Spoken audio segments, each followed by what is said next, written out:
যে এই ফাইবার তৈরির মেশিনটা দেখলেন, এটা আমি ইন্ডিয়ার চ্যানেলটা দেখে যে ওরা এই ফাইবারটা তৈরি করতেছে, কিভাবে তৈরি করতেছে মেশিন দ্বারা। তো এই মেশিনটা কিভাবে বানানো যায়, কিভাবে করা যায়, আমি আগে এই কলা গাছটা কাটলাম, কাটার পরে রাস্তায় বসে যে নিচে বাইরে এলাম, বাইরানোর পরে এর ভিতর থেকে দেখি ফাইবারটা বের হয়। তো তখন আমি মেশিনটা নিজেই তৈরি করার পরে এই মেশিন দিয়ে ফাইবার তৈরি হচ্ছে। ফাইবার আমি হস্তশিল্পর কাজ করছি, বা এই ফাইবারটা আপনার চায়নাতে যাচ্ছে। চায়নার ওরা মাসে ওদের টার্গেট হচ্ছে 52 টন, কিন্তু আমার ধারণ ক্ষমতা অতটুক না। আমি পারি হচ্ছে 10 থেকে 15 বা 20 টন।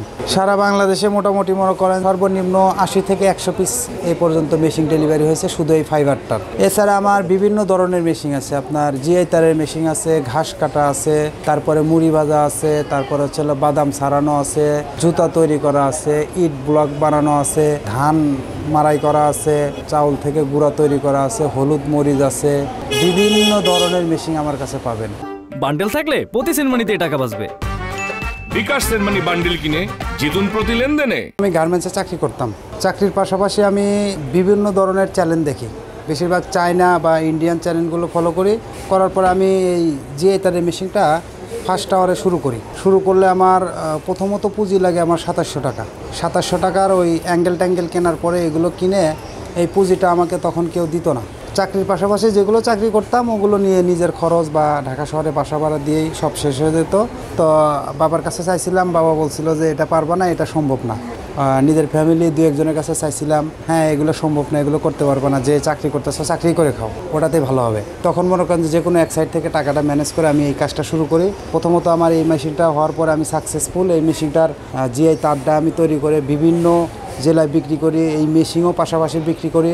প্রতিটা মেশিনে দেখা যায় 25, 30, 40, যেটা হাই কোয়ালিটির মেশিন ওটাতে 80, 90 এরকম আমার খরচ হয়। একটা মেশিন বিক্রি করে 2, 4, 5, 10 হাজার টাকা বা 20 হাজার টাকা ইনকাম করি। তো ইনকাম করাটা বেটার না? এটা হচ্ছে আপনার যারা এই মেশিনগুলো নেয়, আমার ফার্স্ট কথা হচ্ছে তারা আমার কাছে আসবে, দেখবে, শুনবে, কাজ শিখবে, তার এলাকায় এই কলা গাছগুলো আছে কি না, যদি থাকে তারা এই মেশিনটা নিয়ে এলাকাতে সুতো উৎপাদন করে এই সুতাগুলো আমাকে যেরকমভাবে আমি প্রসেসিং দেখায় দেব, এই অনুযায়ী আমার কাছে বিক্রি করতে পারবে। আমার এখানে আছে বর্তমান আমি সহ 3 জন, আর আমার যেটা কারখানা, মেন কারখানা যেখানে আমার এই মেশিনগুলো উৎপাদন হচ্ছে, সেখানে আছে 8-9 জন। সরকার দিক দিয়ে সহযোগিতা পেলে আশা করি আরও সামনের দিকে যাওয়া যাবে। যেরকম আপনার বিভিন্ন কান্ট্রিতে দেখা যায় যে ফিজিক্যালি ওনাদের সরকাররা ভালো ধরনের রেসপন্স করে বা ওনাদেরকে সহযোগিতা করে, কিন্তু একা যদি করতে যাই আমার পক্ষে সম্ভব না। আমাকে যদি সরকার সহযোগিতা করে তাহলে ওনাদেরকে আমি সহযোগিতা করতে পারবো।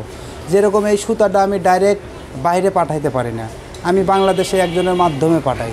আমার এই কাগজপত্র নেই, এই কাগজপত্রের জন্য অনেক জায়গায় দৌড়াদৌড়ি করতে হয়। আমি অশিক্ষিত, আমি অতটুকু বুঝি না, পড়াশোনার দিক দিয়ে একটু কম। তো আমার মেধার দিক দিয়ে আমাকে যে কোনো জিনিস দেখাবেন একবার, ওইটা নেক্সট ইয়ার বলতে হবে না, ওইটা আমি সেম কোয়ালিটি আমি করে দিতে পারবো।